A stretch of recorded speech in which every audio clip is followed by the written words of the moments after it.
Doctor Alberto Schlesinger, muy buenos días. Muy buenos días, doctor Fernando. ¿Cómo están ustedes? Muy bien y muy deseosos de que usted nos hable de esta situación política y económica de América Latina y en particular la situación de Argentina, que es muy delicada, con unos niveles de inflación sencillamente descomunales. Sí, doctor Fernando. Yo diría que una de las cosas que más me preocupa es que lo que estamos observando a nivel internacional es una rapidez enorme en los acontecimientos que se están presentando, que van obviamente desde los efectos derivados de la pandemia a la situación de tensión mundial generada por Rusia y obviamente por China, lo cual está afectando no solamente su órbita cercana de influencia, como podría ser Europa o podría ser el Oriente, sino que se está proyectando a todas partes del mundo y concretamente se está proyectando hacia Colombia, por razones que usted ya ha señalado en programas anteriores. Pero a mí lo que me preocupa es que, como se dice popularmente, estamos concentrados en ver los árboles y en no ver el bosque. Se nos están presentando situaciones individuales serias y complicadas y nos limitamos a analizarlas, pero no estamos viendo realmente lo que está sucediendo en el contexto de América Latina. Haciendo un rápido repaso de lo que ha sucedido políticamente en América Latina, ha habido un cambio muy acelerado y muy rápido de gobiernos y regímenes de centro-derecha, como los que vivimos con Bolsonaro, como los que vivimos en los Estados Unidos con el gobierno del presidente Trump, por poner un ejemplo, la situación de Chile con el gobierno chileno anterior, etcétera, a un cambio muy rápido nuevamente hacia la izquierda que nos da un contexto a nivel de América Latina realmente desalentador y muy preocupante. Simplemente hagamos un repaso de lo que está sucediendo. En primer lugar, la consolidación del régimen venezolano, es decir, cuando se tuvo la oportunidad hace ya más de 2 años de que hubiera un cambio en Venezuela y con el nombramiento del gobierno del presidente Guaidó, encargado del gobierno y toda la reacción a nivel internacional, pues eso se ha ido desinflando poco a poco y ha ido cambiando y obviamente Maduro y su régimen se han salido con la suya. En segundo lugar, lo que vimos en Nicaragua, absolutamente lamentable, cómo el régimen de Nicaragua se mantiene en el poder utilizando sistemas como encarcelar a los oponentes en las elecciones y simple y llanamente le dice al mundo de que ellos hacen las cosas como quieran y así se mantiene y el mundo no reacciona y Nicaragua ya es un hecho pasado, consolidado, lo cual es de suma preocupación. Vemos lo que sucedió en el Perú. En el Perú sucedió cómo llega un régimen de izquierda en cabeza del presidente Castillo contra todos los pronósticos y cómo el Perú, una de las economías más, yo diría, consolidadas y florecientes en América Latina, en el sur de América Latina, se consolida un régimen de este tipo. Acabamos de ver las elecciones de lo que sucedió en Chile. En Chile un cambio radical, no diría yo hacia la izquierda, hacia el comunismo, porque el candidato chileno es un candidato comunista y así lo ha manifestado. En el mes de lo que sucedió en Bolivia, lo que sucedió en Bolivia también fue con la salida de Evo Morales, la llegada de un gobierno de centro-derecha que duró relativamente poco. Hoy en día la expresidenta boliviana está encarcelada y Bolivia volvió nuevamente a manos de la izquierda. Si miramos lo que está sucediendo en el Brasil, que tiene elecciones presidenciales en el mes de octubre de este año, muy posiblemente tiene muchas posibilidades de llegar al poder nuevamente el señor Lula y sus compañeros de la izquierda, con lo cual un país del tamaño del Brasil y tan importante como este, pues se consolida un régimen de izquierda. Y obviamente pues tenemos el caso de México, que es otro de los grandes países de América del Sur, con el régimen y el gobierno de López Obrador, que es un gobierno de izquierda. Entonces, cuando uno deja de mirar los casos individuales que se nos van presentando todos los días y nos alarman, y miramos ya el contexto, lo que estamos viendo es que hay un cambio supremamente rápido de lo que fue hace más de 5 o 6 años la situación de América Latina en general, con gobiernos de corte centrista o de corte de derecha, y cambió muy rápidamente, y en este momento estamos enfrentados a la situación de tener prácticamente el mapa de América del Sur pintado de rojo, y esa es la realidad, y dentro de eso obviamente está la situación colombiana que definirá su futuro político en las próximas elecciones. Esto nos preocupa mucho porque realmente no solamente son casos aislados como los que se venían viendo, sino que es una recuperación muy rápida del terreno que se perdió en algún momento por parte de la izquierda y del populismo de izquierda internacional, y cómo se adueñan de buena parte de, yo diría casi de todo, América Latina, con contadas excepciones como el caso del Ecuador, y cómo la situación evoluciona hacia allá. Se hace uno una gran pregunta: ¿qué pasa o qué ha pasado con los Estados Unidos? ¿Dónde está Estados Unidos, que realmente ha sido el gran respaldo y el gran faro que hemos tenido quienes nos alejamos de estos regímenes de izquierda populista y apoyados por ellos y basados en lo que Estados Unidos representa, hemos logrado luchar y enfrentarnos y de alguna manera contener esas aspiraciones izquierdistas? Pues Estados Unidos se desdibuja cada vez más. Lo que estamos viendo hoy en día en Estados Unidos, no solamente con relación a América Latina, sino al resto del mundo, es que la debilidad que Estados Unidos está mostrando, obviamente lo que ha hecho es despertar los apetitos de esa izquierda populista, y no solamente en América Latina, sino en el mundo. La actitud belicosa y agresiva de Rusia y del gobierno de Putin, así como la posición agresiva y belicosa del régimen de China, fundamentalmente se deben a que están observando de que Estados Unidos está pasando por una etapa supremamente débil. Como como se dice popularmente, cuando el león que controla la manada, por alguna razón empieza a cojear, ese es el momento en que los demás o lo despiden de la manada o se lo comen. Y yo creo que aquí, a mi manera de ver, con respecto a la política internacional y con especial énfasis en América Latina, que tanta importancia tiene para los Estados Unidos, la señal que Estados Unidos está dando es que está empezando a cojear, y por eso todos estos movimientos están volviéndose así agresivos y atentando pues contra la estabilidad regional de estos países. El caso específico de la Argentina es muy diciente, porque si los resultados de las elecciones en el Brasil llevarían a que eligieran a un gobierno de izquierda en el mes de octubre, podría ser Lula y su gente, más lo que acaba de suceder en Chile, más lo que está sucediendo en Argentina, que es verdaderamente dramático. La situación económica argentina está absolutamente deteriorada. Lo cierto es que Argentina históricamente, con eso que ellos llaman el peronismo, que es un sistema político que le da cabida a todos, y que a través de ese sistema político se perpetúan en el poder como un objetivo del poder, y lo convierten prácticamente en un negocio, y se turnan los de centro, los de izquierda, algunos de derecha, pero todos son peronistas, pues ha llevado a que tengan una economía supremamente frágil. Hoy en día la situación económica de la Argentina es gravísima. Hemos visto cómo todo el tema de negociación con el Fondo Monetario Internacional se ha convertido en uno de los factores de mayor choque de este país, que ya era de carácter populista. Todo el régimen kirchnerista, cuando estuvo la familia Kirchner en el poder, y en este momento que sigue en el poder a través de la vicepresidencia de Cristina Kirchner, pues ha llevado a que ellos tiendan y deriven muy claramente hacia la izquierda. Y acabamos de ver cosas supremamente alarmantes, como ante la pelea o la renegociación de la deuda con el Fondo Monetario Internacional, obviamente que representa intereses de Occidente y que representa un poco la posición de los Estados Unidos al respecto, el gobierno de Argentina ha resuelto abiertamente derivar hacia China y hacia Rusia. Es alarmante ver cómo en una visita que está terminando, hecha por el presidente Fernández de la Argentina a China y a Rusia, ha hecho manifestaciones como por ejemplo en el caso de Rusia, de decir abiertamente en el inicio de las reuniones de que Argentina quiere convertirse en la puerta de entrada de Rusia hacia América Latina. Primer comentario. Segundo comentario con respecto a China, abiertamente decir que la China de hoy en día existe y es así de poderosa gracias al régimen comunista,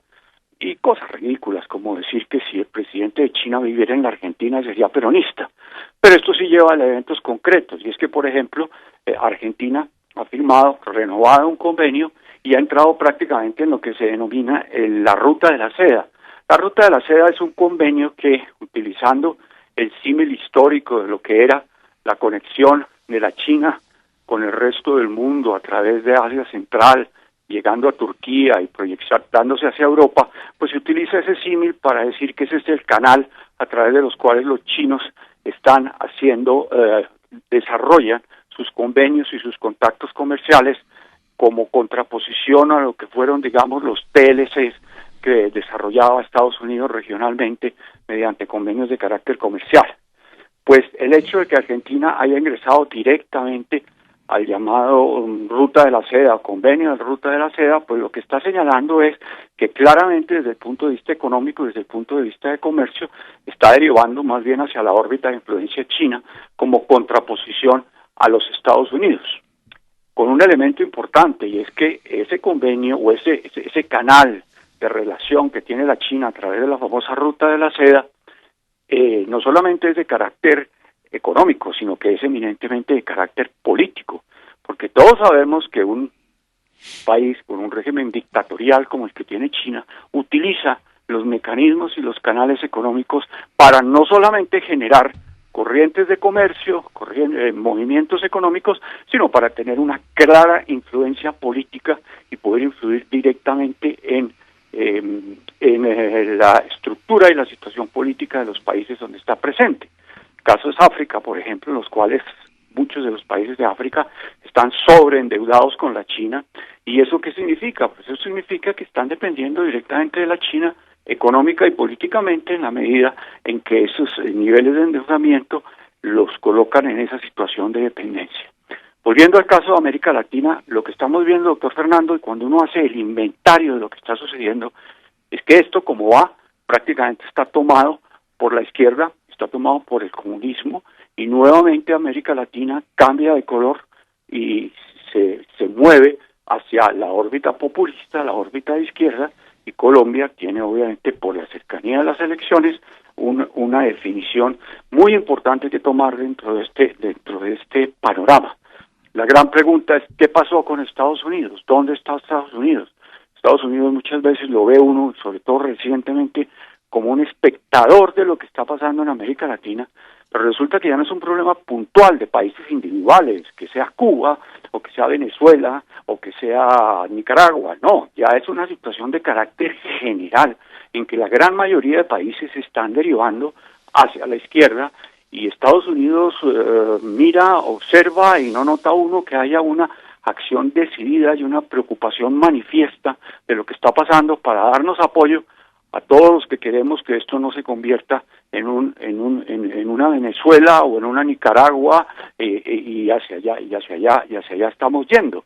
Entonces, doctor Fernando, esto se está convirtiendo en términos generales en un problema de mayor cuantía, y yo nunca había observado que hubiera tantos países en una posición clara de izquierda, de populismo de izquierda, como los que se ven hoy en día en América Latina. Es que las excepciones son contadas con los dedos de la mano. Está Ecuador, están algunos países de Centroamérica cuya estructura política es muy frágil y puede cambiar en cualquier momento, pero los grandes jugadores en América Latina, todos están ya matriculados dentro de movimientos de carácter populista de izquierda. Esa es lo que a mí enormemente me preocupa, y vemos que no hay de parte ni de la Unión Europea, pero fundamentalmente de los Estados Unidos, por la cercanía geográfica y por donde estamos ubicados, que haya un interés o una reacción o una preocupación o algún tipo de acción que nos ayude a nosotros a contrarrestar estas fuerzas, que son fuerzas muy importantes, porque detrás están los rusos y detrás están los chinos. Ya lo han dicho los rusos claramente, de que ellos van a reanudar el apoyo económico que históricamente le dieron a sus protegidos, como es el caso de Cuba, con lo cual Cuba otra vez va a entrar apoyado económicamente por Rusia a ser un jugador, un desestabilizador en la zona, como históricamente lo fue. Obviamente Nicaragua recibirá ese apoyo, y el apoyo se fomentará muy fuertemente en el caso de Venezuela, que eso tiene que ver con nosotros directamente. Tendremos una Venezuela penetrada por los chinos, por los rusos, con los recursos económicos que se requieren, y los tendremos de vecinos tratando de desestabilizar a Colombia, y y si los resultados de las elecciones que vienen significaran que nosotros derivamos también hacia un régimen de izquierda populista, pues obviamente ya tendríamos un factor homogéneo de izquierda en todo lo que es América del Sur, y eso sería supremamente grave. Así será, si no abrimos los ojos y si no caemos en cuenta de que esto es una conspiración comunista en grande escala, lo que parece que no han notado los Estados Unidos todavía, pero terminarán por notarlo porque toda esta escalada izquierdista refluye sobre los Estados Unidos y los golpea muy seriamente. Bueno, doctor Alberto Schlesinger, ¿y qué tal que a los países que se van para el comunismo les fuera bien? Porque cada país de esos que toma la enseña comunista es un desastre económico. ¿Qué tal? Argentina en lo que está, y Argentina tiene algo así como el 600% de inflación, una cosa Sí. parecida. Sí, no, la inflación de la Argentina es inmanejable, pero ese es un sistema económico que ellos montaron desde hace mucho tiempo. Usted que conoce bien lo que históricamente ha sido la economía argentina, ellos simple y llanamente mantienen un Estado gigantesco, un enorme gasto público y no tienen nunca los recursos para poder sufragar eso. Entonces, ¿cómo lo hacen? Lo hacen de dos maneras, emitiendo permanentemente los niveles de emisión. Tengo el último